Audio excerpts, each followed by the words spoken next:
আসসালামু আলাইকুম বন্ধুরা, সবাই কেমন আছেন? আশা করি সবাই ভালো আছেন। আলহামদুলিল্লাহ, আমিও ভালো আছি। আজকে আপনাদের সামনে এসেছি আঙ্গুর থিনিং করার পর কেমন হয়েছে তা দেখানোর জন্য। প্রচুর পরিমাণ আঙ্গুর ধরেছিল, 1 ইঞ্চি জায়গাও ফাঁকা ছিল না, গায়ের সাথে গায়ে লেগেছিল। পরবর্তীতে কিছু থিনিং করে দিয়েছি। থিনিং করার পরবর্তীতে কিছুটা ফাঁকা হয়েছে, হয়তো আরও একবার থিনিং করা লাগবে। দেখুন, থিনিং করার পরেও এত পরিমাণ আঙ্গুর, আরও একবার হয়তো থিনিং করে দিতে হবে। আঙ্গুরের ভালো ফলন পেতে অবশ্যই আপনাকে থিনিং করা লাগবে। আপনি যদি থিনিং না করেন তাহলে দেখা যাবে আঙ্গুরের সাইজ ছোট হচ্ছে এবং আঙ্গুর মিষ্টতা কম আসছে। আঙ্গুরের মিষ্টতা বাড়াতে এবং আঙ্গুরের সাইজ বড় করার জন্য আপনাকে অবশ্যই থিনিং করা লাগবে। আপনি যদি আঙ্গুর চাষি হন তাহলে অবশ্যই আপনাকে এই ভিডিওটা দেখা প্রয়োজন। এবং প্রত্যেকটা আঙ্গুর এক্সপোর্ট কোয়ালিটি যদি আপনার করা লাগে, যদি করতে আপনি চান, তাহলে থিনিং অবশ্যই আপনাকে করা লাগবে। অনেকে দেখা যাচ্ছে যে এত সুন্দর আঙ্গুর ফেলে দেব, নিজের কাছেও খারাপ লাগবে।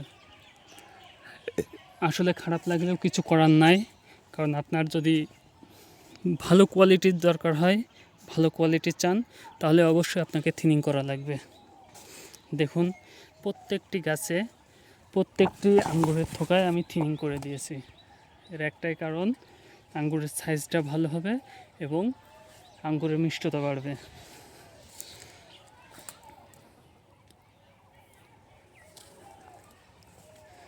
দেখুন কী পরিমাণ ফলন হয়েছে, মাশাল্লাহ।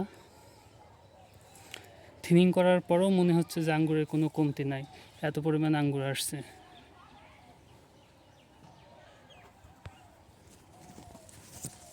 পাতার ভিতরে আঙ্গুর।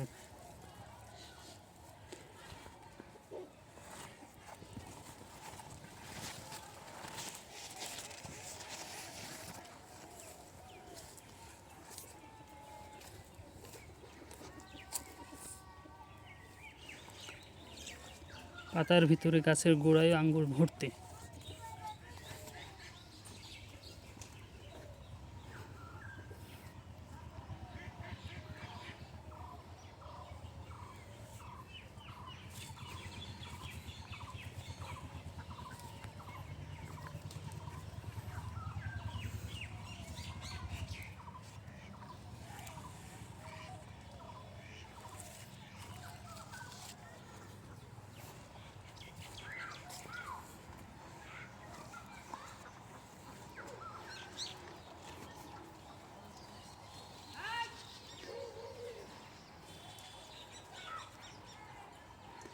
একটি গাছ থেকে 1 কেজির উপরে আঙ্গুর ফেলে দিয়েছি, তারপরও মনে হচ্ছে না যে আঙ্গুর ফেলেছি, এত পরিমাণ আঙ্গুর ধরেছে।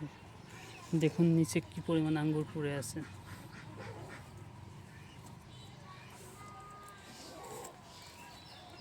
আপনাদের কোয়ালিটি ভালো করতে অবশ্যই আঙ্গুর সবাই ফেলে দিবেন।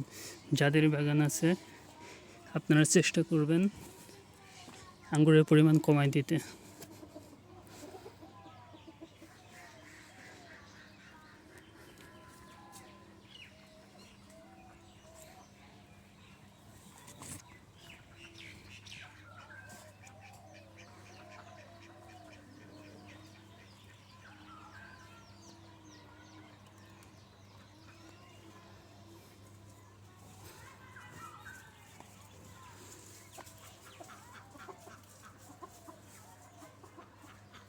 এখানে দেখুন কি পরিমাণ আঙ্গুর আসছে, এক জায়গায় মিনিমাম 2 কেজি আঙ্গুর হবে এখানে, একই থোকায়।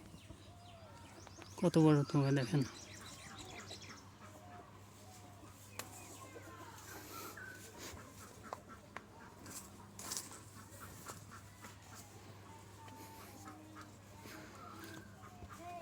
এখনই আঙ্গুরের থোকাগুলো দেখুন, মাশাল্লাহ কত সুন্দর হয়েছে।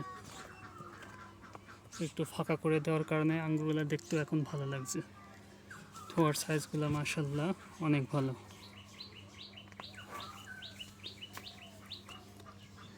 সবাই ভালো থাকবেন, সুস্থ থাকবেন, নিয়মিত ভিডিও দেখবেন,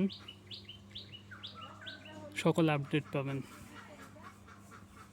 ধন্যবাদ সবাইকে।